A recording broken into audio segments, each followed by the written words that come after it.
हाँ, नमस्कार मित्रों। आज एक नए बिंदु के साथ आपके सामने उपस्थित हूँ। मैं हिंदी का विद्यार्थी, आप सभी हिंदी के विद्यार्थियों का स्वागत करता हूँ और उम्मीद करता हूँ कि हम हिंदी को, इस व्याकरण को, इस भाषा को एक नई दिशा में लेकर के जाएँ, यही हमारा प्रयत्न रहना चाहिए। तो चलिए मित्रों, आज बात करने जा रहे हैं बिल्कुल एक नए बिंदु पर, जो है हमारा सबसे शानदार, सबसे ज़्यादा प्रश्नों वाला और सबसे ज़्यादा संदेह वाला, वो है हमारा कारक। हम बात कर रहे थे व्याकरणिक कोटियों के ऊपर। किसके ऊपर बात कर रहे थे मित्रों? व्याकरणिक कोटियों पर। इससे पहले हमने 3 व्याकरणिक कोटियों पर बात की है। आज हम बात करेंगे कारक के ऊपर। देखिए, लिंग पर बात की हमने, काल पर बात की है और वचन पर बात की। उनमें से अब जितने भी हमने शब्द पढ़े थे पहले, विकारी और अविकारी, उनका वाक्य के अंदर क्या स्थान है, उनका महत्व क्या है वाक्य में, कौन सा, कब, कहां, कैसे, क्यों प्रयुक्त होता है, वो हमें कौन बताएगा? वो हमें बताएगा कारक। कौन बताएगा मित्रों? कारक। तो सबसे पहले बात करते हैं कि कारक किसे कहते हैं। देखिए मित्रों, कारक शब्द के बारे में मैं आपको बता देता हूं। क्री धातु से बना है। आरएस 2019 मुख्य परीक्षा में पूछा गया प्रश्न है कि कारक में धातु क्या है। क्री धातु है, क्री में अक प्रत्यय लगा और बना है कारक। 2019 से आरएस में पूछा गया प्रश्न है, ध्यान रखना इस बात का। तो कारक का वर्गीकरण तो यह होता है, क्री हमारे संस्कृत की धातु है, इससे हमारे हिंदी में बनता है क्री का कर। ठीक है, तो कर मतलब करना। तो कारक क्या करता है मित्रों? सबसे पहले बात यह कि कारक किसे कहते हैं। कारक मित्रों संज्ञा और सर्वनाम शब्द होते हैं, इन्हीं को हम कारक बोलेंगे। इनका जो वाक्य में स्थान होगा, जैसे जैसे स्थान होगा उसको हम कारक बोलेंगे। लेकिन क्या स्थिति होगी, क्या बोलेंगे इसको, कैसे बोलेंगे इसको, कि वह संज्ञा या सर्वनाम शब्द जिनका क्या होता है, क्रिया के साथ में संबंध निर्धारित करता है, तो वो जो माध्यम होता है वो माध्यम कारक कहलाता है। क्या कहलाता है मित्रों? कारक कहलाता है। किसी भी संज्ञा या किसी भी सर्वनाम का क्रिया के साथ में क्या संबंध है, वो क्या कहलाएगा? वो संबंध बताने वाला कारक कहलाएगा। जैसे कि मैंने लिख दिया कि मैं पढ़ा रहा हूं, अब मेरा पढ़ाने के साथ में क्या संबंध है, वो बताने वाला कौन है? वो बताने वाला कारक है। वास्तव में कारक की कोई स्थिति नहीं है, भाववाचक संज्ञा की तरह है। कारक कुछ होता नहीं है, बस एक माध्यम है, एक स्थिति है कारक, जो हमें यहाँ पर पढ़नी है। तो सबसे पहले देखिए, कारक के प्रकार 8 होते हैं, हमें पता है। चलिए हम शुरुआत करते हैं प्रश्नों से। देखिए, पहला प्रश्न पूछा गया हमारा कि किस वाक्य में कर्ता कारक नहीं है। मित्रों देखिए, आज जो प्रश्न है सारे के सारे नकारात्मक तरीके से आए हैं। हमें इन प्रश्नों की शैली को समझना होगा। उत्तर सबको आते हैं, प्रकार सबको आते हैं, लेकिन समझना क्या है, प्रश्न की शैली, किस प्रकार का प्रश्न पूछा जाएगा, हमें उस पर ध्यान देना है। 40% आपका जो उत्तर है वो प्रश्न को समझने से मिलता है। आपको अच्छे तरीके से अगर प्रश्न को हम समझते हैं तो उत्तर अपने आप हमारा सीधा आएगा। देखिए, तो कारक नहीं है, कर्ता कारक नहीं है, तो इसका मतलब यह हुआ कि 3 वाक्यों में कर्ता कारक होगा और एक में नहीं होगा। तो सबसे पहले कर्ता कारक किसे कहते हैं? देखिए मित्रों, क्रिया है, क्रिया का मतलब क्या है? कार्य का होना या कार्य का करना। तो कार्य के होने के लिए क्या चाहिए? क्रिया चाहिए, और करने के लिए भी क्रिया चाहिए। अब क्रिया को करने के लिए क्या चाहिए? कर्ता। तो वाक्य में जो क्रिया को करता है वो ही क्या कहलाता है? हमारा कर्ता कहलाता है। क्या कहलाता है मित्रों? कर्ता कहलाता है। जैसे कि मैंने कहा कि मैं पढ़ा रहा हूं, आप पढ़ रहे हो, तो आप क्या हो गए? कर्ता। मैं क्या हो गया? कर्ता। अब देखिए, खुशांश ने अखबार पढ़ा। क्या है मित्रों? खुशांश ने अखबार पढ़ा। देखिए, ये हमारा खुशांश क्या है? इसमें कर्ता है। पहचान क्या है? सबसे पहली कर्ता का विभक्ति चिन्ह ने। जब कभी भी किसी शब्द के साथ में ने विभक्ति चिन्ह लगा है तो आपको सीधा सा समझ लेना है कि इस वाक्य में कौन सा कारक प्रयुक्त हुआ है? कर्ता का। कौन सा मित्रों? कर्ता कारक। तो पहली पहचान हमारे सामने आ चुकी है। दूसरा है कि कौन से प्रश्न कीजिए वाक्य में। किससे प्रश्न कीजिए? कौन से या किसने। तो किसने अखबार पढ़ा? खुशांश ने। अभी मैं लिख देता इसको वर्तमान में कि खुशांश अखबार पढ़ता है, तो कौन पढ़ता है? खुशांश पढ़ता है। कौन और किससे से प्रश्न करना, और दूसरा है ने से समझना। ने विभक्ति आएगी तो कर्ता कारक, और कौन पढ़ता है, कौन का उत्तर कर्ता कारक, किसने पढ़ा, किसने का उत्तर कर्ता कारक। अखबार क्या है मित्रों? इसमें कर्म कारक। क्या है मित्रों? कर्म कारक। देखिए, कर्म को कैसे पहचानेंगे? कर्म क्या करता है? वाक्य में सबसे पहला जो प्रभाव पड़ता है क्रिया का, वो पड़ता है कर्ता के ऊपर। लेकिन कर्ता पर तो पड़ता ही है, कर्ता के बाद में क्रिया का प्रभाव सबसे ज्यादा जिस पर पड़ता है वो है हमारा कर्म। अधिकतर वाक्य में इन दो पर ही प्रभाव पड़ता है, कर्ता और कर्म के ऊपर। तो देखिएगा, क्या से जब हम प्रश्न करेंगे, क्रिया से पहले क्या लगाना है? क्या। क्या पड़ता है? अखबार। तो क्या का जो हमारा उत्तर होगा वो क्या होगा, हमारा कर्म होगा। क्या होगा मित्रों, कर्म होगा। अब देखिए प्रश्न ये समझना, हमें दो प्रकार के प्रश्न पूछे जाते हैं। एक तो आपको रेखांकित पूछ लिया जाएगा, जैसे कि कुशांश के नीचे रेखा खींच दी और पूछ लिया रेखांकित शब्द में कारक बताइए, तो बता दिया हमने कर्ता कारक है। अखबार के नीचे रेखा खींच दी और पूछ लिया रेखांकित शब्द में कारक बताइए, तो हमने बता दिया कर्म कारक। लेकिन जब वाक्य दे दिया हमें कि खुशांश ने अखबार पढ़ा, इस वाक्य में कौन सा कारक है। अब देखिए कर्ता भी मौजूद है, कर्म भी मौजूद है, कारक कौन सा बताओगे। तो देखिए पहचान क्या हुई, नए विभक्ति है तो क्या हो गया, सबसे ज्यादा प्रभाव इस पर प्रधानता इसकी है, तो ये कर्ता कारक हो गया। अगला देखिए, लड़के ने छींका। एक विशेषता और बता देता हूं मित्रों, जब भी वाक्य भूतकाल का होगा, जब भी वाक्य भूतकाल का होगा और सकर्मक क्रिया का होगा, किसका होगा, सकर्मक, यानी क्रिया के साथ में कर्म मौजूद होगा, तो वहां पे नए विभक्ति आएगी। क्या होगी मित्रों, नए विभक्ति। तो मतलब ये हुआ कि जहां कहीं भी हमें नए विभक्ति देगी तो उसका मतलब है वाक्य तो है भूतकाल का और सकर्मक। हमेशा ध्यान रखना, कर्तृवाच्य, भूतकाल और सकर्मक, ये तीन चीजें इस ने पर निर्भर करती है, ध्यान रखना इस बात का। अब देखिए लड़के ने छींका, अब आप इसमें कह सकते हो कि लड़के ने छींका, यहां पे तो क्या है, कर्म है ही नहीं, तो फिर ये कैसे आया। देखिए मित्रों, ये छींकना है, थूकना है, ऐसी कुछ क्रियाएं हैं हमारी जो अपवाद स्वरूप चलती है। हालांकि ये अपवाद नहीं, इसको समझने की जरूरत है। देखिए मैंने कहा छींका, मैंने कहा थूका, तो थूकने में क्या है, थूकना हमारी क्रिया है, ये नहीं आ गया, लेकिन इसके पीछे हमारी अवधारणा बनी हुई। थूकने में भाई कुछ ना कुछ तो थूकूंगा ना, बलगम थूकूंगा, कुछ कंकर पत्थर घुस गया अंदर, मुंह में कचरा घुस गया, वो थूकूंगा बाहर, तो क्या हो गया, थूकने में कुछ ना कुछ पदार्थ बाहर आएगा। तो ये क्या हो गई, कर्म की अवधारणा हमारे दिमाग में बन रही है, इसलिए यहाँ पे कर्म प्रत्यक्ष रूप से उपस्थित न होकर परोक्ष रूप से उपस्थित है, इसलिए यहाँ पे ये न का प्रयोग हुआ है। इससे हम हालांकि अपवाद में गिनते हैं कि ये कुछ क्रियाएं हैं, छींकना थूकना, वो किस में आती है, अपवाद में, कि कर्म मौजूद नहीं है फिर भी न लगता है। तो ये न कैसे लगा, अवधारणा बनती कर्म की। भाई छींकोगे तो क्या पानी आएगा नाक में से कुछ न कुछ। अगला देखिए, तो ये भी हमारा क्या हो गया, नई विभक्ति के कारण कर्ता कारक। अगला देखिए, कनिका गायन कर रही है, कनिका गायन कर रही है, काल पढ़े होंगे आपने, वर्तमान काल का है। अब देखिए दूसरा विकल्प क्या है, लड़का पत्थर फेंकता है। अब क्या करोगे, ना तो इसमें विकल्प है कहीं आपके और ना ही इसमें विकल्प है, कौन सा, न चिन्ह का, ना तो इसके साथ में न है ना इसके साथ में। ये देखिए, ये रहा हमारा कर्ता, ये रहा हमारा कर्म। देखिए कौन गायन कर रही है, कौन कर रही है, कनिका क्या कर रही है, गायन कर रही है, ये कर्म हो गया। अब देखिए लड़का पत्थर फेंकता है, कौन फेंकता है, लड़का फेंकता है, क्या फेंकता है, पत्थर फेंकता है। मित्रों सबसे बड़ी दुविधा है, आज तक के जितने भी किताब वाले लेखक हैं, जितने भी ऑथर हैं, उन्होंने इस चीज का स्पष्ट रूप से स्पष्टीकरण नहीं दिया है कि जब वाक्य में कर्ता और कर्म दोनों साथ में प्रयुक्त होंगे तो उस वाक्य को हम किस में लें, कर्म कारक में ले या कर्ता कारक में ले। ये अभी तक हमारे सामने स्थिति स्पष्ट हो ही नहीं रही। तो देखिए हमें समझने की जरूरत है। इसमें क्या करेंगे हम, सीधा सीधा है, वाक्य जैसा कहा है वैसा ही रहने दो। वाक्य के साथ में जो भी कर्म है उस कर्म के साथ में आप को विभक्ति लगाइए। देखिए मैं एक अवधारणा पेश कर रहा हूं आपके सामने, सिद्धांत नहीं दे रहा हूं, आपको समझने की जरूरत है। हजारों हजार वाक्य लीजिए, उनमें इसको प्रयोग कीजिए, अगर आपको अच्छा लगे तो आप इस पे अप्लाई करना, इसका उपयोग करना। देखिए क्या करना है, कर्म के साथ में को विभक्ति लगानी है। जिस कर्म के साथ में को विभक्ति सही लग जाती है वो तो होगा आपका कर्म कारक, अगर नहीं लगती है तो क्या हो जाएगा, वो कर्ता कारक हो जाएगा। अब देखिए कर्णिका गायन कर रही है, तो कर्णिका गायन को कर रही है, थोड़ा सा ठीक नहीं लग रहा। अब देखना यहाँ पे लड़का पत्थर फेंकता है, लड़का पत्थर को फेंकता है, बिल्कुल सही हो रहा है। देखिए लड़का पत्थर को फेंकता है, लड़का पुस्तक पढ़ता है, लड़का पुस्तक को पढ़ता है। ये तो क्या हो रहा है, इसके साथ में को विभक्ति लग रही है, मतलब ये किस में जाएगा, ये जाएगा हमारा कर्म कारक में। किस में जाएगा मित्रों, कर्म कारक में। तो जब भी कभी आपके सामने ऐसी स्थिति आए और आपको पता नहीं चले कि इसमें साथ में नई विभक्ति है नहीं है, तो क्या करना हमें, इस कर्म के साथ में को विभक्ति लगा करके देखना, जिसके साथ में ये सटीक बैठ जाती है वो आपका कर्म कारक होगा। तो मित्रों ये तो देखो हमारा क्या हो गया, ये भी कर्ता कारक हो गया। तो इसका सही विकल्प क्या है, द। क्या है मित्रों, द। इसमें हमारा कर्म कारक है, कौन सा है मित्रों, कर्म कारक। अगली बात करते हैं। तो उम्मीद करता हूं सबसे पहला कर्ता कारक स्पष्ट हो गया होगा आपके सामने। किस वाक्य में कर्म कारक नहीं है, फिर वही प्रश्न नहीं है, नकारात्मक पूछा जा रहा है बार बार। आज की जो शैली है प्रश्नों की उसी आधार पर प्रश्न तैयार हुए हैं।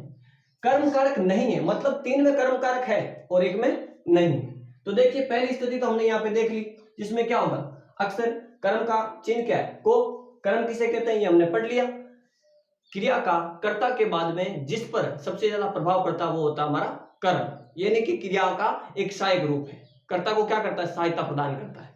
ठीक है, देखिए किसान खेत जोतेगा, कौन जोतेगा, किसान जोतेगा।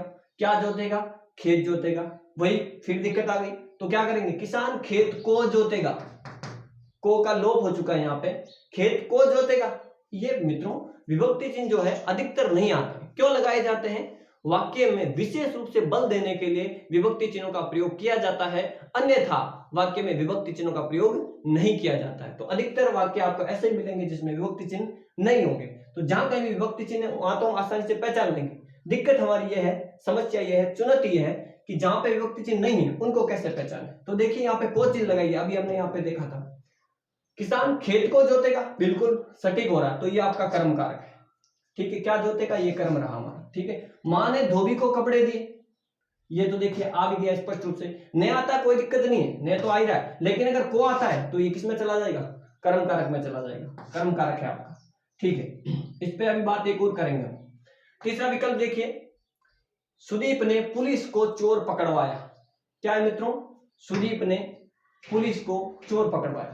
क्या पकड़वाया, क्रिया है, क्रिया के साथ में क्या लगाइए, देखिए किसने पकड़वाया, सुदीप ने। जब भी भूतकाल का होगा तो किसने लगाइए, कर्ता मिल जाएगा, और वर्तमान काल का है, नए विभक्ति नहीं है तो क्या लगा दीजिए। तो किसने पकड़वाया, सुदीप ने, ये तो कर्ता हो गया। क्या पकड़वाया, चोर पकड़वाया। एक तो ये आपका कर्म हो गया, और देखिए को विभक्ति आई है तो ये भी क्या हो गया, ये दूसरा कर्म हो गया। मित्रों द्विकर्मक क्रिया होती है, आपको पता है। सकर्मक क्रिया में आप जाओगे तो एक कर्मक और द्विकर्मक दो भाग होते हैं, तो यहाँ पे ये दूसरा भाग है, समझ लेना अच्छे तरीके से। यहाँ पे क्या है, द्विकर्मक क्रिया है। क्या है मित्रों, द्विकर्मक क्रिया है। अब देखिए आगे चौथा विकल्प देखिए, तो ये भी आपका क्या हो गया, कर्म का वाक्य हो गया, कर्म कारक है इसमें। तो अब देखिए स्पष्ट सी बात है, तीनों में कर्म कारक है तो इसमें क्या है, कर्म कारक नहीं है। लेकिन क्यों नहीं है यह स्थिति जाननी है हमें। भूखे को रोटी चाहिए, वाक्य क्या है, भूखे को रोटी चाहिए। तो देखिए मित्रों भूखे को रोटी नहीं, भूखे के लिए रोटी चाहिए। को विभक्ति जो है सिर्फ कर्म कारक की नहीं होती, को देखिए संप्रदान में भी आता है, अधिकरण में भी आता है, और हमारा इसमें कर्म में भी आता है। तो को विभक्ति से हम ये तय नहीं कर सकते, अर्थ देखना होगा हमें किस अर्थ से ले रहा है। संप्रदान किसका अर्थ देता है, उद्देश्य, कर्ता जिस उद्देश्य के लिए कार्य करता है, अगर वो उद्देश्य वाक्य में कहीं प्रतीत हो रहा है तो वहां पे संप्रदान कारक होगा। कौन सा होगा मित्रों, संप्रदान। तो देखिए भूखे को रोटी चाहिए, तो यहाँ पे उद्देश्य रोटी चाहने का क्या है, भूखे के लिए, कोई आदमी भूखा है उसके लिए, तो काम करने का हमारा उद्देश्य है। रोटी क्यों ला रहे हैं, भूखे के लिए, तो भूखे को नहीं भूखे के लिए, आया तो को है लेकिन अर्थ क्या निकलेगा, भूखे के लिए। अब देखिए मित्रों एक वाक्य बोलता हूं मैं, वाक्य है मां ने गरीब को कपड़े दिए, या मां ने भिखारी को कपड़े दिए। ये देखिए ये रहा वाक्य, सुदीप ने पुलिस को चोर पकड़वाया। ऐसा कैसा वाक्य देखिए, ऊपर लिख देता हूं मैं।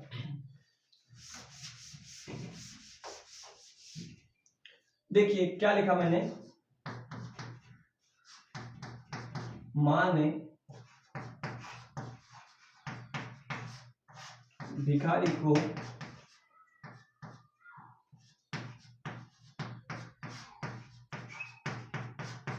कपड़े दिए। देखिए मित्रों होना क्या चाहिए, द्विकर्मक।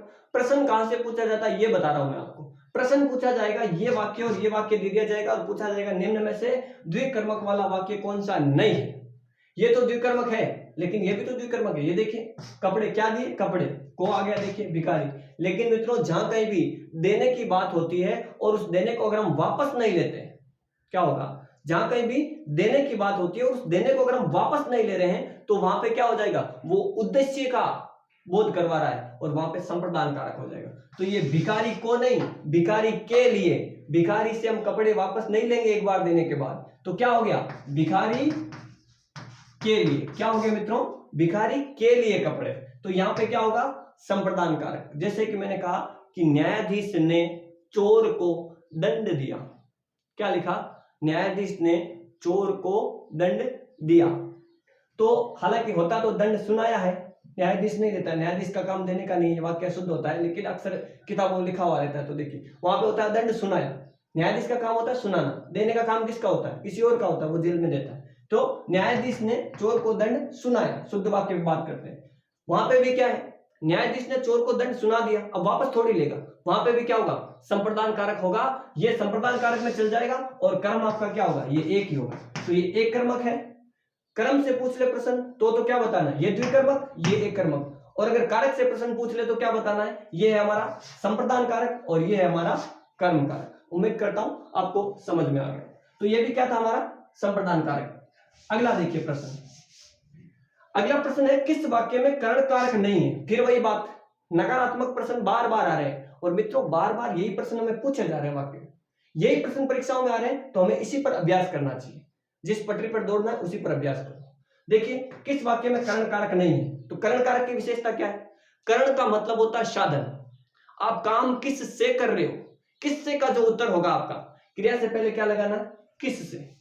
किस से का जो उत्तर मिलेगा वो क्या होगा मित्रों? वो होगा हमारा कर्ण कारक। जैसे कि देखिए मैंने कहा कि मैं चौक से लिख रहा हूं, मैं लिख रहा हूं, क्रिया कर रहा हूं, लेकिन क्रिया करने का साधन क्या है? चौक। चौक से लिख रहा हूं, जब तक चौक नहीं होगी तब तक काम पूर्ण नहीं होगा, तो ये क्या हो गया? साधन हो गया। मैं कुल्हाड़ी से पेड़ काटता हूं, पेड़ काटना क्या हो गया? क्रिया होगी मेरी, लेकिन किससे काट रहा हूं? कुल्हाड़ी से। कुल्हाड़ी क्या होगी? साधन। तो जो भी सहयोग करता है हमारे लिए वो क्या हो जाएगा? साधन हो जाएगा। और साधन को हम क्या कहते हैं? कर्ण कहते हैं। क्या कहते हैं मित्रों? कर्ण कहते हैं। तो देखते हैं 3 वाक्य कर्ण के होंगे, एक नहीं होगा। शिष्य गुरु से प्रश्न करता है, देखिए गुरु से प्रश्न करता है। अगला देखिए, सांप पेट के बल चलता है, सांप पेट के बल चलता है। अगला देखिए, बस पेड़ से टकराकर दूर चली गई, पेड़ से टकराकर दूर चली गई। ध्यान देना, बहुत ही महत्वपूर्ण, इतने महत्वपूर्ण वाक्य हैं कि सारा का सारा आपका कर्ण कारक है वो आ जाएगा। अगला देखिए, लड़का बस से सामान उतार रहा है। तो देखिए गुरु से प्रश्न कर रहा है, तो ये क्या हो गया? कर्ण हो गया, साधन हो गया। किससे कर रहा है? गुरु से। गुरु नहीं होता तो प्रश्न किससे करता? ये तो हो गया आपका सामान्य सी बात है, कर्ण कारक। अब देखिए पेट के बल चलता है, क्या आया? ये तो क्या हो गया? पेट तो क्या हो गया हमारा? काके की संबंध कारक हो गया। अब बताइए मुझे, अब कर्ण का है, देखिए क्रिया क्या है? चलना। चलना के साथ में क्या लगाई है? किससे? किससे चलता है? पेट के बल से चलता है। तो यहाँ पे क्या है? से का लोप हो गया है। क्या हो गया मित्रों? से का लोप हो गया है। ये वाक्य ऐसे बनेगा, सांप पेट के बल से चलता है। किससे चलता है? बल से। पेट के बल से चलता है, तो ये क्या हो गया? से का लोप है यहाँ पे। ये भी किस में आएगा? हमारा कर्ण कारक में। देखिए मित्रों सामान्य सा से के लोप वाला प्रश्न। अगला देखिए बहुत ही महत्वपूर्ण प्रश्न, बस पेड़ से टकराकर दूर चली गई। अधिकांशतया लोग इसको क्या करते हैं? अपादान में भेज देते हैं। मित्रों ये अपादान नहीं है, ये क्या है? ये साधन है। देखिएगा ये रहा आपका पेड़, क्या रहा मित्रों? ये रहा आपका पेड़, ये गाड़ी आ रही है यहां से। अब ये गाड़ी इससे भिड़ रही है, क्या कर रही है? ये पेड़ रहा, ये गाड़ी रही, तो क्या हो रहा है? बस पेड़ से टकरा कर, ये देखिए पेड़ से टकराई, तो ये क्या हुआ? ये तो साधन हो गया ना। जब ये पेड़ ही नहीं होता तो टकराती किससे? तो ये तो साधन हो गया। किससे टकराई? पेड़ से टकराई। अब देखिए टकरा कर, पहले टकराई, काम कंप्लीट हो गया ना, ये तो कर्ण कारक तो पूरा हो गया। अब दूर गई है, तो उसके बाद कोई फर्क नहीं पड़ता है। जहां कहीं भी आपको पूर्वकालिक क्रिया मिले, पेड़ से टकराकर पूर्वकालिक क्रिया मिले, तो इसका मतलब है पहले वाला जो से है वो कर्ण कारक का है। किसका है मित्रों? कर्ण कारक का। वैसे ही देखो एक वाक्य और बोलता हूं ऐसा ही, मैंने कह दिया कि नाव लहरों से टकराकर दूर खाई में जा गिरी या दूर समुद्र में डूब गई, तो क्या हुआ? पहले तो लहरों से टकराई है ना। अगर लहरें ही नहीं होती तो नाव टकराती किससे? तो होगा क्या? हमारा ध्यान क्या रखना है? कर्ण कारक है मित्रों। यहाँ पे क्या है? पेड़ नहीं होता, ये साधन है इसका। पेड़ नहीं होता तो बस किससे टकराती? लहरें नहीं होती तो नाव किससे टकराती? क्या हो गया? साधन हो गया। तो साधन है तो क्या हो गया? कर्ण कारक हो गया। चलिए अगले विषय पर बात करते हैं। तो ये भी हमारा कर्ण कारक है। अगला देखिए, लड़का बस से सामान उतार रहा है। ये रही बस आपकी, ये रहा सामान उसका। क्या कर रहा है? ये सामान है, यहां से उठाया, इसको यहां ला रहा है। उतार रहा है मतलब क्या हुआ? सामान क्या हो रहा है? बस से अलगाव कर रहा है। क्या कर रहा है मित्रों? बस से अलगाव कर रहा है। वस्तु का वस्तु से, समय का समय से जब अलगाव होता है तो वहां पे अपादान कारक होता है। कौन सा होता है मित्रों? अपादान कारक होता है। तो यहां पे क्या है, सामान वस्तु से अलग हो रहा है। जब अलग होने की बात आती है तो वहां पे अपादान कारक होता है। कौन सा होता है, अपादान कारक। तो यही विकल्प हमारा सही है, इसमें कर्ण कारक नहीं है। चलिए अगले पर बात करते हैं। आखिरी प्रश्न है हमारा कि किसमें संप्रदान कारक नहीं है। फिर वही प्रश्न, नहीं।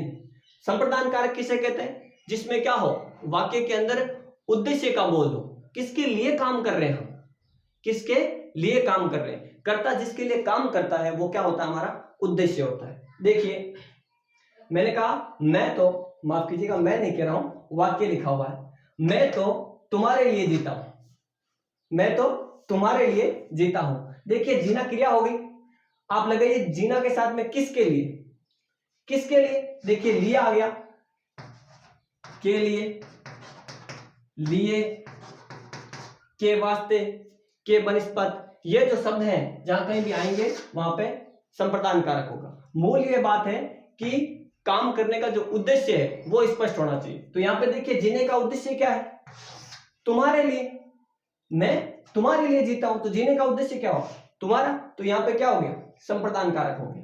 अगला देखिए, तो ये तो संप्रदान कारक है। गुरुजी ने बच्चों को मिठाई दी, ये देखिए को वाली बात आ गई, गुरुजी ने बच्चों को मिठाई दी, तो होना तो क्या चाहिए था, दो कर्म होने चाहिए, बच्चे और मिठाई, लेकिन बच्चों ने मिठाई दी बच्चों को गुरुजी ने। अब क्या वापस लेंगे क्या, कि नहीं भाई वापस दे दो, नंबर आए नहीं तुम्हारे, वापस दो। अरे वापस नहीं लेंगे गुरुजी, एक बार दे दी तो पेट में जाएगी, तो क्या हो गया, देने के बाद वापस नहीं ले रहे, इसका मतलब क्या हो गया, कौन सा हुआ, कर्म कारक नहीं हुआ। क्या हुआ, कर्म कारक नहीं हुआ, तो ये क्या हो गया हमारा, ये भी संप्रदान कारक हो गया। अगला देखिए, सभी बच्चों को मेरा प्यार, सभी बच्चों को मेरा प्यार। अब देखिएगा, जैसे कि मैंने कहा कि नानी जी कहते हैं कि बच्चों को मेरा प्यार, या मैं कहता हूं नानी को प्रणाम, दादा को प्रणाम, माँ को प्रणाम, तो जब मैंने प्रणाम किया तो मैं प्रणाम वापस लूंगा क्या, जब मैंने यहाँ पे प्यार किया बच्चों को तो प्यार वापस लूंगा क्या, कि नहीं भाई अब बहुत हो गया, बस पहले अच्छे थे तुम प्यार दिया, अब मेरा प्यार वापस दो, वापस नहीं लिया जाएगा। तो क्या होगा मित्रों, यहाँ पे को किसका काम कर रहा है, यहाँ पे के लिए का काम कर रहा है, किसका काम कर रहा है, के लिए का। तो यहाँ पे क्रिया का उद्देश्य पता है हमें, क्या है, बच्चों के लिए कर रहे हैं हम, प्यार क्यों कर रहे हैं, बच्चों के लिए, मिठाई क्यों दे रहे हैं, बच्चों के लिए, तो के लिए उद्देश्य स्पष्ट हो रहा है, तो क्या होगा, ये भी हमारा संप्रदान कारक होगा। कौन सा होगा, संप्रदान। अगला देखिए, दे में क्या है, गुरुजी ने बच्चों को मिठाई बनाना सिखाया, क्या है, गुरुजी ने बच्चों को मिठाई बनाना सिखाया। देखिए अब हो गया, बात तो स्पष्ट हो गई कि ये हमारा क्या है, यही विकल्प सही है, इसमें संप्रदान नहीं है। तो क्यों नहीं है, इस पे बात करेंगे। देखिए को क्या हो गया हमारा, विभक्ति चिन्ह है, मैंने आपको बताया किसमें आ सकता है, अधिकरण में भी आ सकता है, संप्रदान में भी आ सकता है और कर्म में भी आ सकता है। देखिए यहाँ पे बनाना सिखाया, तो ये क्या हो गया, ये गुरुजी का कर्म हो गया, यहाँ पे काम हो गया।